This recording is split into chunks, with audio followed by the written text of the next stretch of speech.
The signal came from deep space. It was old, cracked, and weak, but still alive. A distress call, human code, lost for more than 20 years. The message was short. Children alive, please help. Most believed the colony was long dead. HFY had crashed on a Class 15 Deathworld. A place so dangerous that even war machines didn't last a day. A place where plants eat metal, storms tear apart the sky, and the air itself burns skin. No rescue team ever returned. The Galactic Union called it hopeless. But not everyone agreed. A new ship was sent. It was called the Horizon's Light, a science and recon ship, small but fast. It carried a mixed crew, alien scientists, battle-hardened soldiers, and one quiet human man named Ethan Cross. He was the only human on the team. No one paid much attention to him. He was small, scarred, and looked tired. The aliens called him soft skin behind his back. They joked about how fragile humans were. Why bring a human to a death world? One of them laughed. He'll be the first to die. But Ethan said nothing. He just cleaned his old combat knife. Over and over, the ship entered the planet's atmosphere. The clouds were red. The wind screamed like it was alive. Lightning flashed in strange shapes. Captain Voltek, a tall insectoid officer, gave orders, scanning for signs of life. Energy readings high. Movement detected on surface, possibly hostile. They landed near the old colony site, or what was left of it. The metal buildings were torn apart. Trees had grown through steel. Strange marks were scratched into the walls, symbols, warnings, murky war art. The team stepped out, weapons ready. Ethan stayed at the back, eyes scanning everything. "See?" said Dr. Palar, a blue-skinned alien with 4 eyes. No life, all dead. Another ghost colony. Suddenly the ground moved. A root shot up, wrapping around one soldier's leg. He screamed. The root dragged him into the soil. Blasters fired. Smoke rose. The team pulled back. Captain Voltek cursed. "It's alive. The forest is aware. Everyone, stay sharp." Ethan stepped forward, kneeled, and touched the soil. He whispered something. The others didn't hear him, but the ground around him stilled. No one noticed. The first night, they built camp near the broken colony walls. The scanners showed shadows moving outside the perimeter, heat signatures, fast, watching. "Could be animals," said Pilar. "Or something worse," muttered a soldier. That night, one of the perimeter guards vanished. No sound, no struggle, just gone. Captain Voltek called a meeting. "This world is more dangerous than expected. We must stay together. No lone patrols." Ethan didn't speak. He was watching the jungle. The vines were moving, but there was no wind. The hunt begins. The next morning they found the missing guard's armor. It was torn open from the inside. His body was gone. Tracks led into the jungle, then stopped. "This planet plays tricks," said Pelar. "Even the air confuses scanners." Another soldier panicked. He refused to go back outside. By nightfall, 2 more crew were dead. Captain Voltek was losing control. "What is happening here?" he demanded. Ethan finally spoke. He pointed to the symbols carved on the walls. "They're not from the colony," he said. Everyone turned to him. "They're new." The human speaks.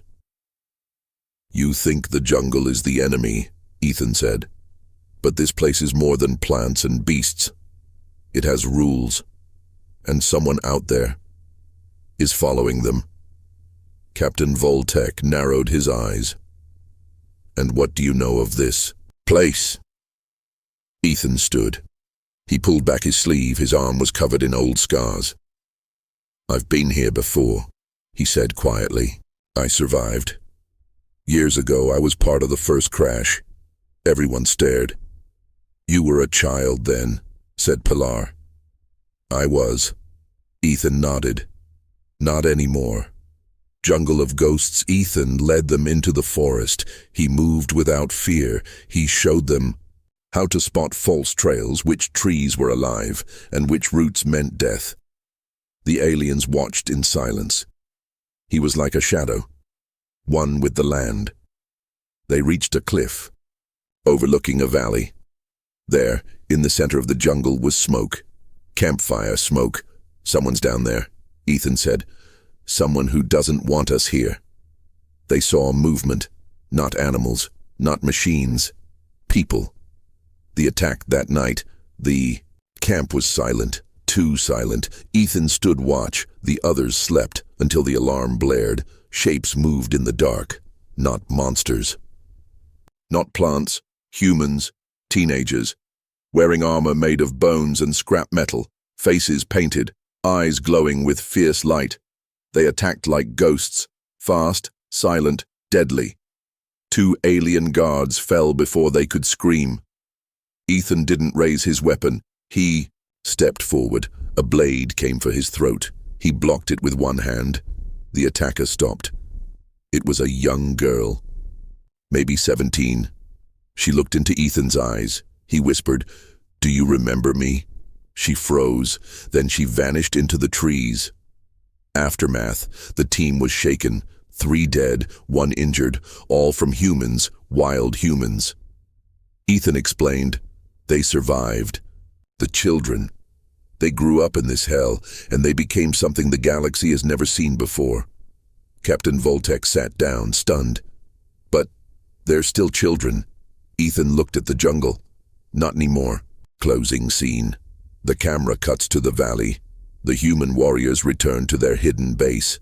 The girl reports to someone. A young man stands at the center. Tall, muscular, scarred. He watches the stars. She said his name was Ethan, the girl whispers. The man narrows his eyes. Then Earth remembers us. He raises a spear. Fire lights behind him. Around him are hundreds of warriors, young, strong, trained by pain. He says only one word, prepare. The signal had never stopped. For over 20 years, it kept whispering across space, too quiet for most to hear. It wasn't from a satellite. It wasn't from any machine still working. It was made by hand. Someone on that Deathworld had kept it alive. Someone remembered Earth, and someone wanted to be found, but not to be saved. To warn.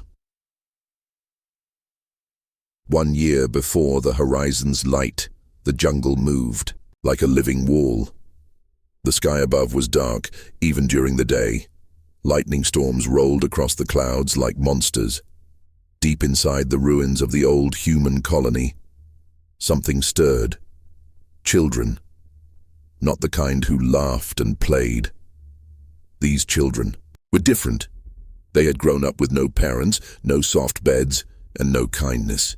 Only pain, hunger, and danger. They had been small once, weak, lost, but not anymore. The survivors rule a boy named Dax was 11 when the colony ship crashed. His mother died in the fire. His little brother was taken by a vine creature 3 nights. Later, Dax did not cry. He picked up a broken pipe and stabbed the thing until its blood soaked the ground. That night, he made his first rule. If the world takes from me, I take back double. Years passed. Children followed him, or fought him. Most who fought didn't survive. Dax built a tribe, then a fortress, not with steel, but with bone, wire, and the jungle itself. Back in the present, Ethan stood near the fire, sharpening his blade. Captain Voltek stared at him across the flames. These children, the captain said, attacked my crew, killed 3 of my soldiers. Why should we not hunt them down? Ethan looked up, calm. Because you won't win. The others didn't speak. They were shaken. Alien tech didn't work well here. Their scanners glitched. Guns jammed. The Deathworld itself hated outsiders. But the humans here, they lived in it like wolves. They're not the enemy, Ethan said. But they will protect what's theirs. The signs. The next day, the team explored the old colony. The walls were covered in symbols, blood marks, old writing, animal bones hung like warnings. A small device buzzed. Pilar picked it up. It was a handmade radio, still sending that same broken message. "Children alive. Please help," Pilar whispered. They kept it working. All this time. Ethan nodded. They waited, hoped, until they stopped hoping. The traps, as they moved deeper into the jungle, they found signs of traps. Some were simple, spiked pits and tripwires. Others were complex, motion-triggered gas, energy zappers built from alien parts. One soldier almost died from a hidden blade launched from a tree. "Trunk, they know tech," Captain Voltek growled. Ethan said, "They learned. They had to." He walked ahead, motioning for the others to stop.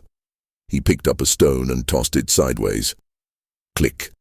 A steel dart flew past where the captain had just stepped.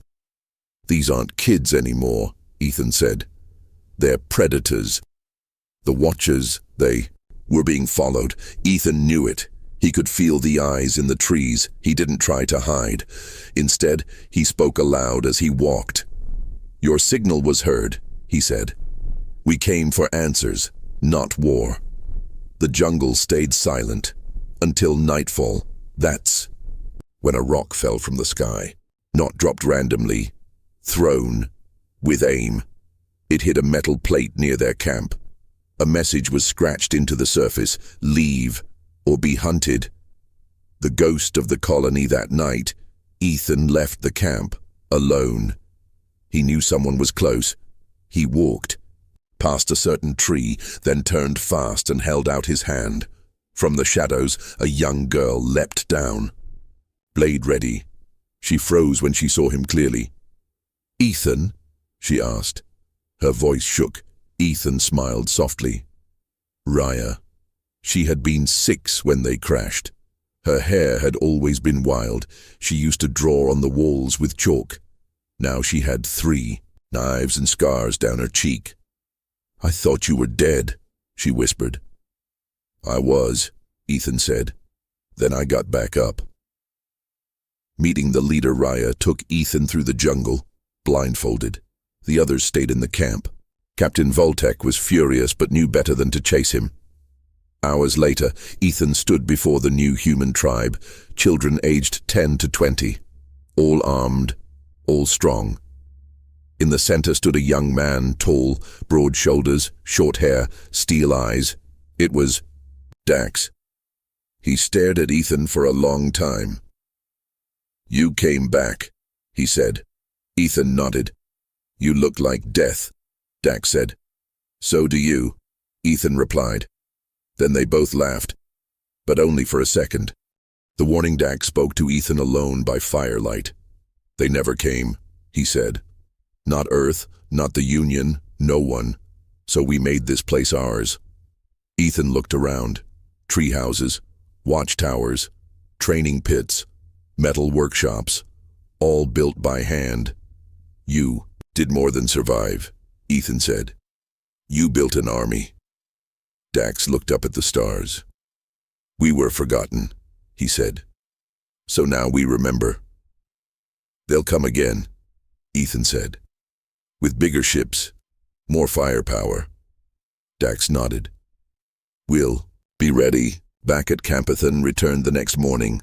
Voltek was waiting. "Well?" he asked. "Where were you?" Ethan handed him a torn piece of cloth. It had a symbol drawn in red, a skull wrapped in vines.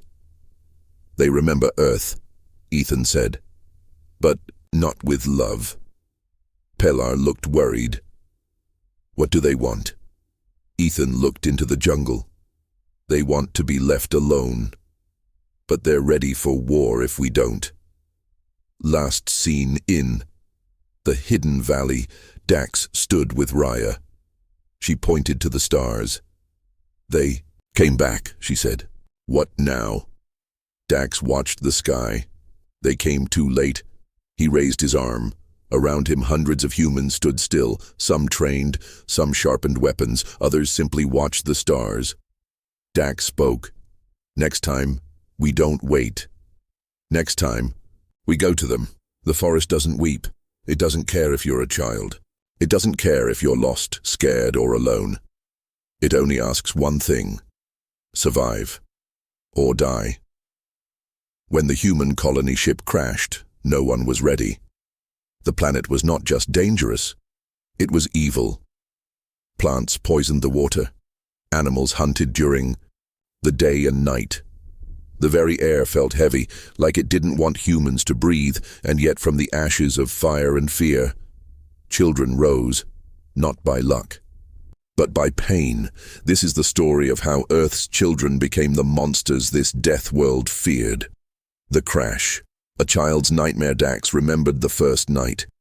He was 11. His sister, Tara, was 9. The fire from the crash lit the jungle red. Screams echoed everywhere. Adults died trying to fight back. Lasers didn't work right in the atmosphere. Some tried to run. They vanished into the trees and never returned. The command center exploded. The last message sent was only one line: save the children. But no help came. Dax held his sister's hand. They hid under a broken shuttle wing for 2 days. Then the wing disappeared one morning, swallowed by vines. The first rule: never cry on. The third night they heard a child screaming nearby. A small boy, maybe 5 years old. Then the scream stopped. They never found his body. Dax didn't cry. He looked at Tara and said, "We don't scream, we don't cry." That became Rule 1. They found others. 6 kids, all scared, all hungry. Dax was the oldest. They followed him because he didn't panic. He was the first to kill something. A rat lizard. Ugly, slimy, fast. He used a broken metal pipe. Tara cooked it over hot stones. They didn't eat to feel full.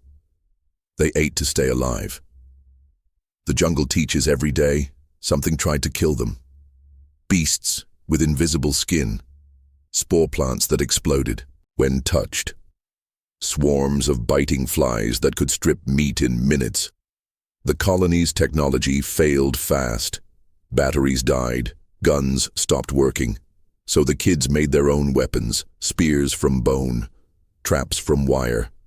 Poison from leaves. They watched how animals hunted. They copied.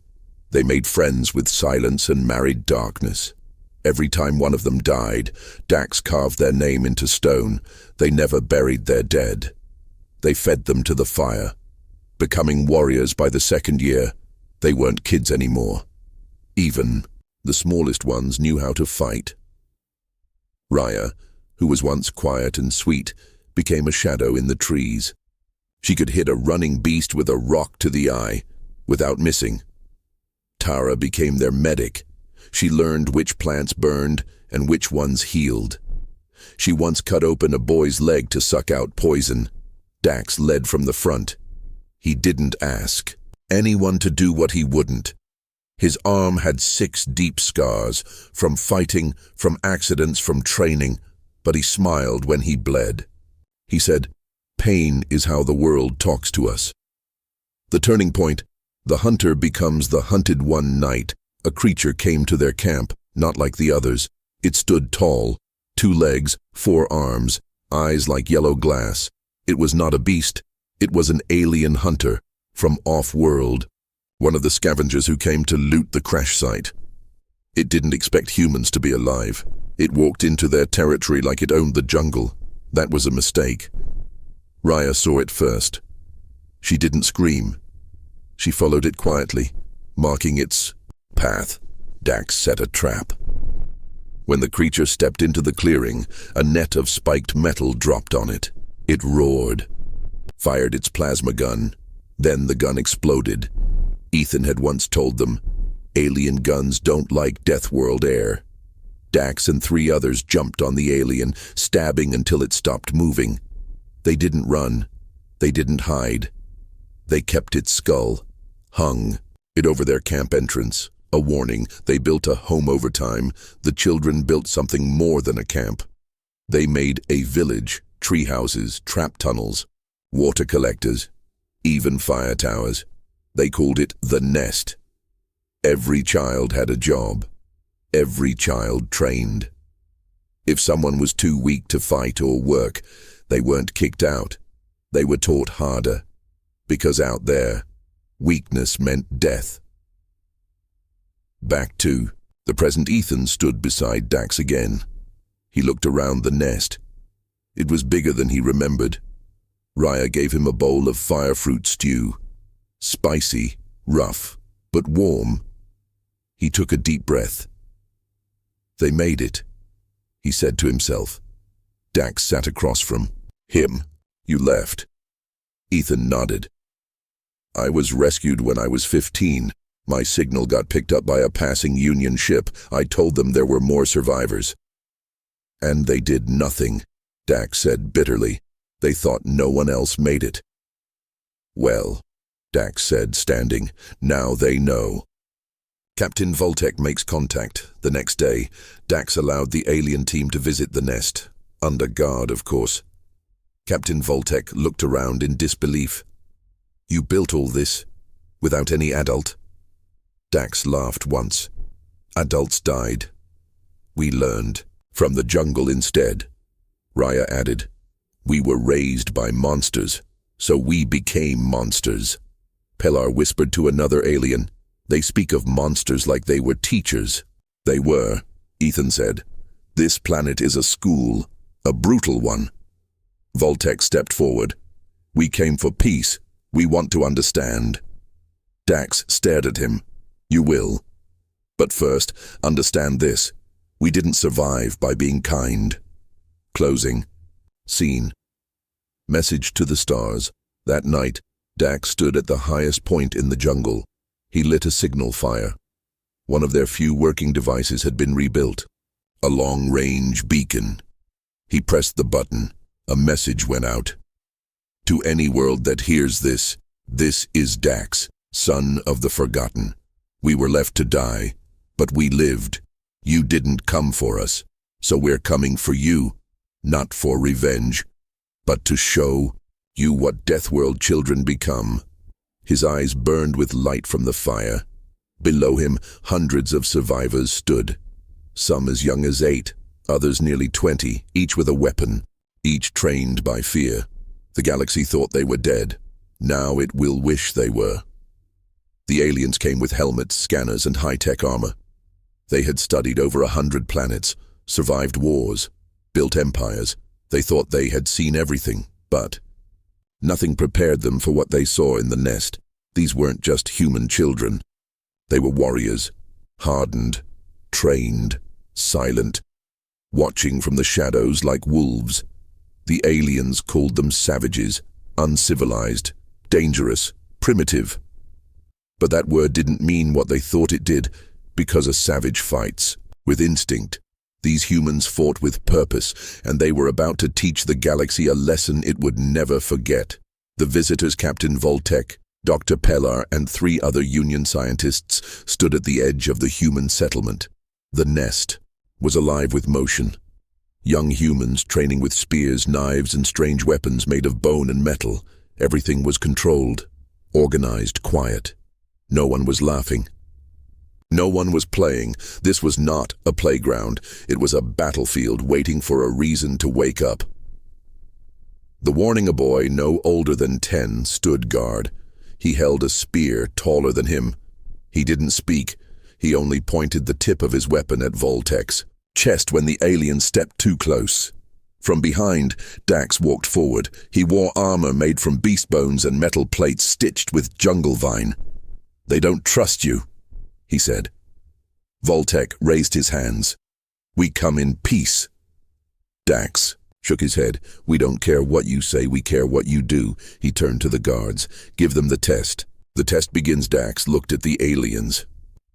If you want our respect, he said, you must pass the same test every young human takes at age 14. What kind of test? Pelar asked. Dax pointed to the jungle. One night. No weapons. No tools. Only your hands. Survive. Captain Voltek looked shocked. That's unreasonable. Raya stepped forward. Her voice was cold. Then go home. Voltek frowned. Very well, we accept. The 5 aliens were led to a clearing, stripped of their weapons, and left alone. The forest swallowed them. The humans vanished into the dark. The test had begun. Jungle trial. The sun set fast. The jungle turned cold and loud. Strange noises echoed. Through the trees, screeches, howls, breathing. Not one alien slept. Pella tried to climb a tree. A vine moved and almost dragged him down. Voltec kept scanning, but his device was useless. The air blocked it. One alien, a tall warrior named Jorak, tried to build a fire. It worked for 5 minutes. Then the fire screamed, not hissed, not popped. It screamed. Everyone ran, the eyes in the dark by midnight. They were surrounded, not by beasts, by humans, young ones, watching from trees, faces painted, hands gripping bows and blades. They didn't move, didn't speak, just watched. Voltec whispered, "They're not attacking." Pella whispered back, "They're judging." Morning. When the sun finally rose, only 3 aliens remained. One had vanished. Another had fallen into a pit and broken his leg. Dax and Raya appeared without warning. "You're alive," Dax said. "Barely." Voltec was exhausted, scratched, his clothes torn, "But we passed," he said. Raya nodded. "You didn't scream, you didn't beg, you didn't run." Dax added, "That means you're not weak, but you're still soft." Voltec looked him in the eye. "Then teach us savage lessons." Over the next few days, the alien team stayed in the nest. They watched as children trained in silence, sparred with speed, and moved like soldiers. The aliens thought they'd find chaos, but they saw order. Each child had a role, a mission, a code. They didn't waste food, they didn't waste time, and they didn't trust anyone who hadn't bled. Dax's way one morning, Ethan sat with Dax near a stream. "You know they still don't understand you," Ethan said. Dax didn't answer right away. He threw a rock. It skipped 3 times. "They think we're broken," Dax finally said. "But we're not." "Then what are you?" Dax looked at him. His eyes were calm, but full of fire. "We are what Earth left behind, but this planet raised us, trained us, shaped us." He picked up a sharp leaf and cut his palm slightly. He smiled at the blood. "It made us sharp." The mistake one of the Union scientists, Dr. Yaren, a proud reptilian scholar, saw a young boy training with a spiked club. He laughed. "A stick with nails? Truly savage." The boy heard him, didn't react. But that night, Yaren woke up tied to a post in the middle of the camp. The children stood around him, silent. Dax walked up slowly. "Weapons are tools," he said. "Ours may look simple, but they work." He handed the spiked club to a girl half Yaren's size. She swung it. It split a training dummy in half. "Still think it's just a stick?" Dax asked. Yaren shook his head quickly. "Good," Dax said. "Now you're learning." The message carved in bone Captain Voltec requested permission to speak to all the nest's leaders. He stood before them that evening. "We want to help," he said. "You are not alone anymore. The Union is ready to offer aid, supplies, even ships." Dax stood slowly. "You say that now," he said. "But where were you when the fires burned? When the monsters came? When we buried our friends in silence?" Voltec had no answer. Dax held up a piece of bone, a jaw from an alien who had tried to enslave them years ago. Carved into it were the words, "Respect is earned, not promised." Closing. Scene. The Galaxy Reacts news spread across the stars. A hidden human colony had survived on a Class 15 Deathworld. The children were alive and more dangerous than anyone expected. Some alien empires laughed, others grew afraid. One broadcasted a public statement, "We do not negotiate with savages." That empire's ambassador disappeared the next day. A week later, the ambassador's ship returned. Empty. Carved into the hull, in rough but clear letters, was a message. We are not savages. We are survivors. Try us again, and see the difference. The Galaxy laughed when it heard the rumors. Human children, alive on a Deathworld. No way. But now no one was laughing. Ships had vanished. Soldiers had been found dead. Entire scouting teams went missing without a trace. Whispers spread across space. The children are real. They're not children anymore. They've built something terrifying. A Union Council ordered a new mission, not to rescue, not to attack, but to understand. They wanted to know, what have these forgotten humans become? They would soon regret asking. Return to the nest. Ethan stood at the edge of the nest, watching young warriors spar with blades and spears. Beside him, Captain Voltec looked serious. We've received a message, the captain said. From who? Ethan asked. The human high command. Earth knows about this place now. Ethan didn't speak. Voltec continued. They're sending an ambassador and military observers. They want to see it for themselves. Ethan turned his eyes to the horizon. Let's hope they're ready. The arrival 3 sleek ships landed outside the jungle 2 days later. They were Earth-made, clean, white, and armed. A team of humans stepped out. Soldiers, scientists, and one ambassador wearing polished boots and a shiny black coat. His name was Marcus Hale. He smiled too much. When Dax met him at the gates of the nest, he didn't smile back. You're late, Dax said. Marcus raised an eyebrow. I came as soon as I heard. No, Dax replied. You came when you were told. The tour Marcus and his people were shown around the nest. They saw combat training fields, traps being tested, and young warriors learning tactics on stone. Maps. They saw children as young as 8, sharpening knives or loading crossbows. Everywhere there was order, discipline, strength, but not one smile. This is impressive, Marcus said, but you don't have to live like this anymore. We can take you home. Dax's voice was calm. We are home. The hidden army later. Dax took Marcus and Voltec to a secret area. Behind thick vines and stone walls was a large underground chamber. Inside were hundreds of machines, old alien drones, Union tech, even parts from enemy ships. Rebuilt, rewired, turned into weapons. Marcus gasped. You've created your own army? No, Dax said. We built what we needed to survive, but we can be an army if we have to. Voltec stepped closer to one machine. It looked like a walking tank made of jungle steel and alien plating. This is war tech, he whispered. Dax nodded.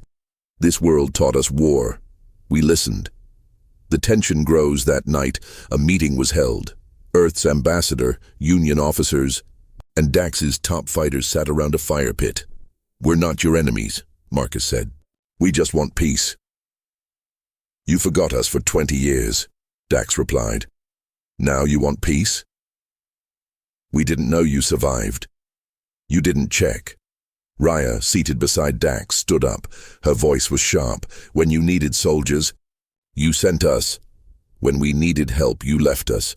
Now we're strong, and you want to lead us. The silence after her words was louder than any scream.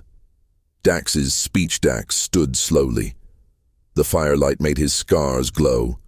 You call us an army, he said, but we're not here to invade. We just want truth. He looked at every face around the fire. You forgot us. You called us savages. You called us dangerous. You watched us suffer in silence. He stepped forward. Now, you will listen. He raised a hand. Hundreds of warriors stepped from the shadows surrounding the meeting. Not threatening, just standing, silent, strong, united. Dax lowered his hand. These are your forgotten children, he said. And they remember everything. Earth's reaction later. Aboard the Earthship, Ambassador Marcus spoke to Earth Command. They're disciplined, he said, tactically advanced, and completely loyal to their leader. The boy, Dax, is dangerous. Should we extract him? Asked a general over the comms. Marcus paused. No. If we try to control him, it'll start a war we can't win. Then what do you suggest? Marcus looked through the window at the nest. We treat them like equals, like a new nation, one that was born from fire. A choice. The next morning, Marcus returned to Dax. We're not here to take over, he said. But Earth wants to offer a deal. Dax said nothing. Marcus continued. You keep your land, your people, your way of life.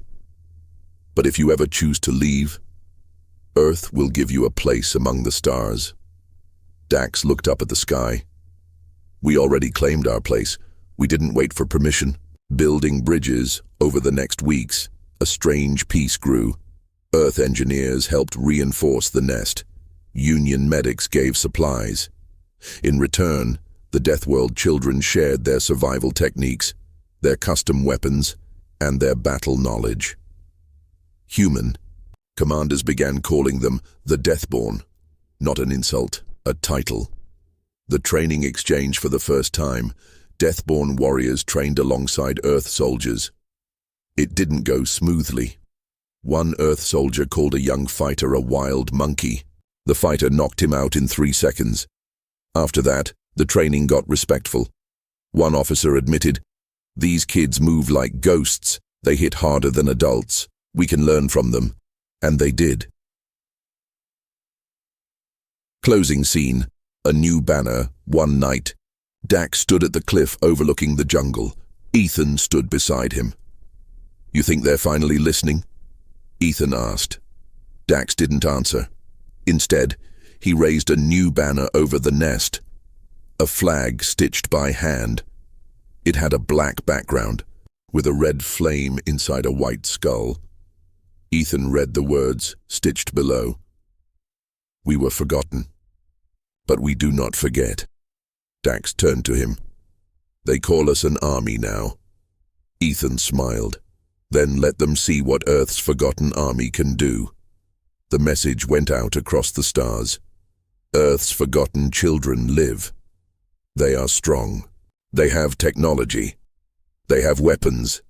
Most of the galaxy reacted with shock, fear, or respect, but not the Khan Empire. The Khans were powerful, rich, and proud. They believed only in control. If something had value, they took it. If someone resisted, they were crushed. When they heard about the Deathborn, the jungle children trained by a Class 15 Deathworld, they didn't see danger. They saw opportunity. Savages trained by pain, said Emperor Valen. Perfect soldiers, easily broken, easily used. He was wrong. Very, very wrong. A dangerous offer, a Khan warship appeared in orbit over the jungle world. It sent a message to the nest. Surrender your young. Train them for us. In return, you will be paid, fed, protected. Dax read the message with a calm face. Behind him, Raya nearly crushed her knife. They want us as tools, she growled. They think we're still children, said Ethan. They think we're weak, Dax said softly. Then he smiled. Let's show them we're not. The Khan landing. The Khan ship landed just outside the jungle. 2 gunships hovered above. Soldiers in red armor stood tall, holding pulse rifles. At their front was General Hask, a tall, cruel warrior with a silver blade across his back. He spoke to the nest guards without respect. We have come to take what is owed. Your training is useful. We will bring 100 of your best to our homeworld. Those who obey will be rewarded. The rest will be forgotten again. Raya stepped forward. You should not have come here. The Khan soldiers laughed. Dax appeared behind her. We accept, he said. Hask blinked. You do? Dax nodded. We'll send 20, as a gift. The Khan smiled, but Ethan knew Dax too well. He wasn't giving a gift. He was setting a trap. 20 ghosts, 20 Deathborn teens boarded the Khan ship. They wore simple armor, no high-tech gear, no fear in their eyes. The Karns thought they looked weak, but every step the Deathborn took was planned, every glance, every breath. These were jungle-trained killers, and they were already inside the enemy's heart. Inside the Karn Empire, the 20 Deathborn were taken to a training camp on Karn 4. They were given poor food, hard beds, and cruel tasks. The Karns laughed as they pushed the wild humans to carry supplies, clean weapons, dig trenches. "You will learn your place," the commander barked. The Deathborn said nothing. But at night, they whispered to each other. They mapped the base. Not on paper, but in memory, they counted weapons. Not with numbers, but with steps. They remembered every guard's face. They waited, and then, on the 13th night, they struck. The uprising, it started in silence. A guard vanished, then another. A tower light exploded, then a fire started in the mess hall. By the time alarms rang, it was too late. The Deathborn had taken the armory. They used Karn weapons like they were born for them. By sunrise, the whole camp was burning. The Karn commander was found hanging from a metal beam with a message carved into the floor. "We are not yours." The message returns. The Deathborn stole a Karn ship and flew it back to the jungle world. Dax stood at the landing site as they returned. They marched in silence. Not one wounded, not one missing. They dropped a crate at Dax's feet. He opened it. Inside was the Karn general's silver blade and his helmet. Dax lifted it up. "They thought we were children." He tossed the helmet into the fire. Now they know better. Empire in panic. Across the galaxy, the Karn Empire was shaken. How could children defeat trained soldiers? How could they escape a prison base and fly a warship? Karn leaders ordered a full invasion. Take that jungle planet, burn it to ash. But their ships never arrived, because as they flew through space, they were ambushed. By who? Other Deathborn. Small teams had already left the planet. Using captured ships, they struck Karn supply lines, fuel depots, and communication towers. They didn't fight wars. They fought like hunters. Quiet, fast, brutal. The Union reacts. Back at the nest, Earth and Union officers met with Dax and his team. "You started a war," one general accused. Dax didn't blink. "They started it the moment. They tried to own us. But now they'll send more," the general warned. "Thousands of ships." Dax nodded. "We're ready." Raya added, "This world didn't just teach us to fight. It taught us how to win." The jungle awakens as Karn ships neared the Deathworld. They were caught in strange storms, lightning that cooked metal, wind that tore wings apart, poison clouds that melted armor. You see, the jungle wasn't just home. It was a weapon, and the Deathborn knew how to use it. Traps exploded. Trees fell, like blades. Beasts were unleashed into enemy camps. One Karn ship sent a final message.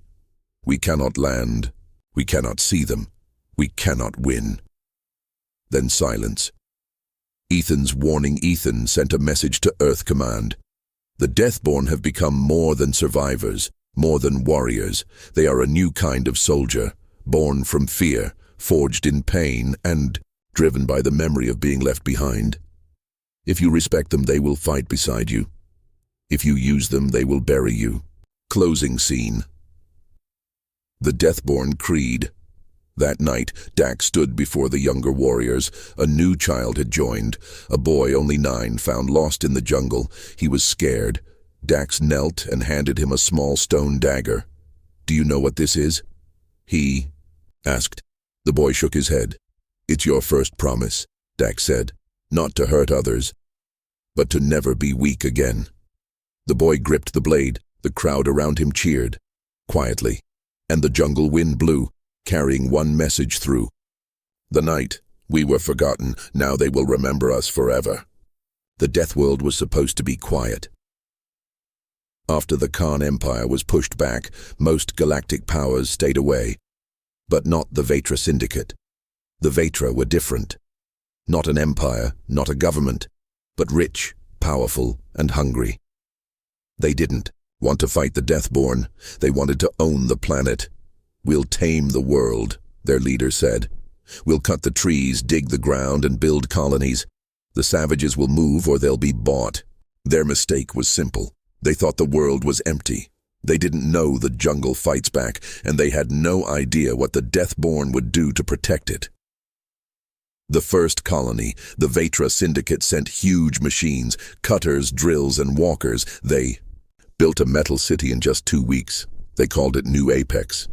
At first, nothing happened, but the jungle was watching and the Deathborn were already inside. Warnings ignored, a few workers went missing. One vanished near the tree line, another was found high in a tree, dead, eyes wide open, no blood, no wounds.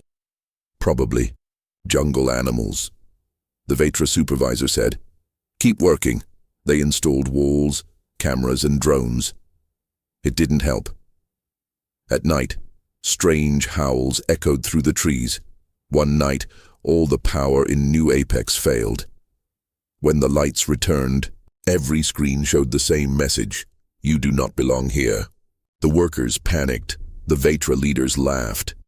"They're just kids," one said. "They're shadows," whispered another. "The jungle strikes on." The 15th night, the jungle moved. Vines broke steel, roots ripped through foundations, swamp gas filled, vents and poisoned the air. The Deathborn triggered it all using old Union tech, modified alien gear, and traps grown from the land itself. They didn't attack like soldiers. They attacked like the planet. One by one, buildings collapsed. The Vetra guards opened fire, but they didn't know where to aim. The jungle had no face, only fury. Dax's warning before the full collapse of New Apex. A single message reached Vetra HQ, a short video. Dax stood in the rain beside a burning tower of the colony. His eyes were calm, cold. "You tried to build a city over graves," he said. "This world is not yours." He looked straight into the camera. "We're not protecting land. We're protecting home. And we never lose home again."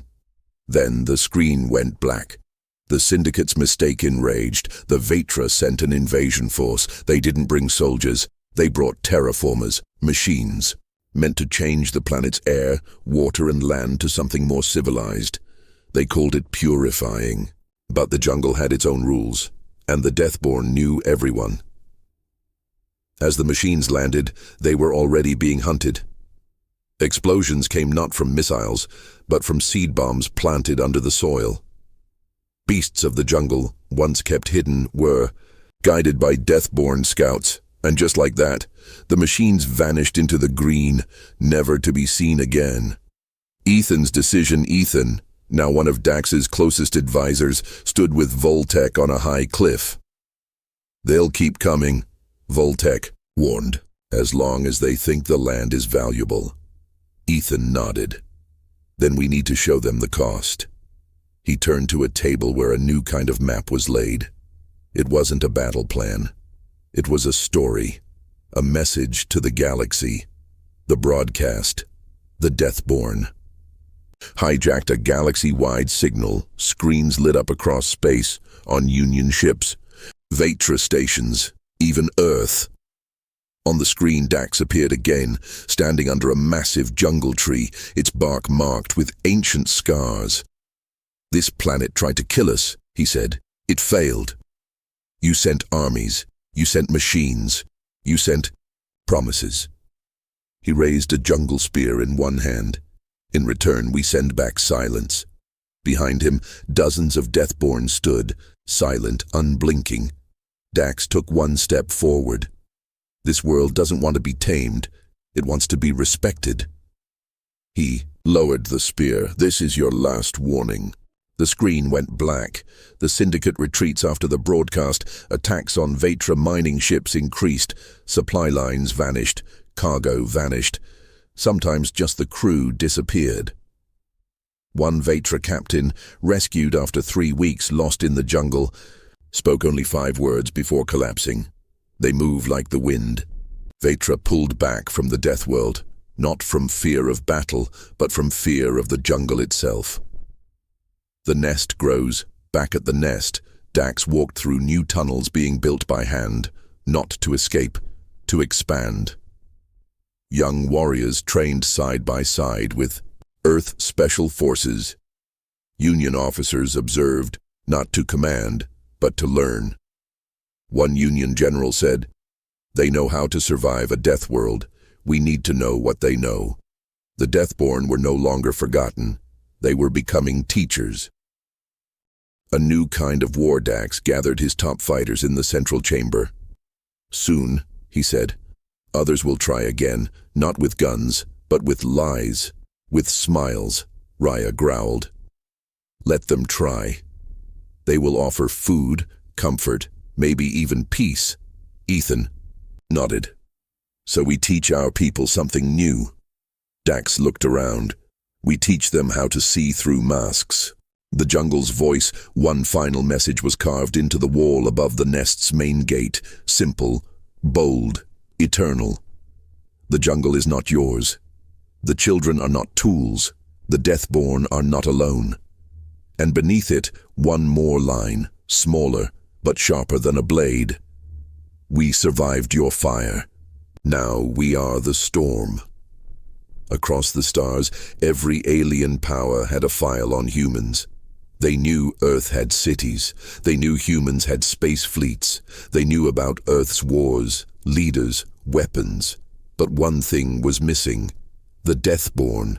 No maps showed them. No records warned about them. No report explained how human children left on a killer planet became the galaxy's most feared warriors. That changed today, because today, the Deathborn were coming out of the jungle, and the galaxy would never be the same. A strange invitation. A message arrived at Union High Command. It wasn't sent from Earth. It was sent from the Deathworld. Dax's voice was clear. "We request a seat at the Union table, not as guests, as equals." Union leaders were shocked. The Deathborn, asking for diplomacy. But Ethan, now a bridge between Earth and the jungle, stood before the council. "These people are human," he said. "More than that, they're the part of humanity everyone forgot." One Union general frowned. "And what do they bring us?" Ethan looked him in the eye. "They bring survival." Arrival at the Galactic Summit. The summit was held on Azeron 5, a peaceful world filled with marble halls and glowing trees. Every major species was there: Karns, Vetra, Union, Grolla, Zenari, and dozens more. Then came the Deathborn. Only 5 of them. But they didn't need an army. Dax walked at the front, wearing light armor made from jungle bark and alien metal. Raya walked beside him, eyes sharp. Ethan followed, translating and guiding. The entire hall went silent. No guards tried to stop them. No one could explain it, but a cold fear spread in the air. The speech that shook the stars. Dax stepped forward to the center. He said only this: "You tried to study humans. You learned about Earth's rules, Earth's cities, Earth's armies. But you forgot something. We are not just the ones who build. We are also the ones who survive." He paused. "You abandoned us. You hunted us. You used us." His voice grew, stronger. "Now we are no longer your shadow. We are your mirror, and we want you to see what you've done." He tossed a small object to the floor. A Karn officer gasped. It was the blood-stained badge of a Karn general, the one who tried to enslave the Deathborn. Dax looked around. "We are Deathborn, but more than that." He raised his hand. "We are human, and we never forget." The Vote Union leaders met privately. Some feared giving the Deathborn a voice. Others said it was necessary. "They've shown strength," one senator said, "but also control." "Do we fear them?" asked another, "or do we finally welcome them?" The vote passed. The Deathborn were granted official status. New enemies in the dark, but peace never lasts. A new enemy watched the summit from deep space. a species called the chirka, cold, insect-like creatures who had no use for emotion or history. To them, everything was a resource, including humans. They didn't fear the Deathborn. They didn't believe in fear at all. So they attacked. Fast, silent, brutal. One Deathworld outpost was destroyed in seconds. Hundreds of colonies across Union space were hit at once. The Chirka came without warning, and this time, even Earth's armies were not enough. The last stand. In orbit over the burning world of Kiral II, Union fleets were falling. Commanders begged for reinforcements. Then a signal came. From the jungle. Dax's voice, clear through static. "Hold your ground. We're coming." Across space, Deathborn. Ships rose, not polished, not perfect, but fast, deadly, silent, like the jungle itself. Deathborn versus Chirka. The first battle was chaos. Chirka ships were sharp, sleek and surrounded by black clouds, but the Deathborn didn't fight like a navy. They fought like hunters. They flew between the clouds, using decoy beacons and traps. They boarded Chirka ships with spears and knives, tech-enhanced, but still personal, and they fought close. The Chirka had never faced humans who moved like animals, thought like soldiers, and struck like ghosts. They were used to fearlessness, but not to fury. The moment that changed everything. In one battle, a Chirka dreadnought moved toward a civilian station. No Union ships could stop it. Then one small Deathborn craft, half destroyed, flew straight at it. Inside were 4 teenagers, trained by jungle fire. They hit the core reactor and sacrificed themselves to stop it. The explosion saved thousands. The galaxy saw the footage, and for the first time, the name Deathborn became not a warning, but a promise. Victory and silence. After months of battles, the Chirka finally retreated. No treaties, no words, just silence. And across every alien homeworld, one quiet understanding formed. You do not challenge Deathworlders. You do not harm. They're young. And you never forget what they are. Epilogue. The nest, reborn years past. The nest grew into a city, still hidden, still humble, but now known. Young humans from Earth asked to train there, aliens too, not to become Deathborn, but to learn what it means to never give up. Dax stood on a hill, looking over the forest. Ethan joined him. "You did it," Ethan said. Dax shook his head. "We didn't win." He looked at the sky. "We just made them remember what humanity really is." Ethan smiled. "What's that?" Dax's answer was soft, but clear. "Not just builders, not just warriors. We are the storm that rises when the world tries to break us." The end.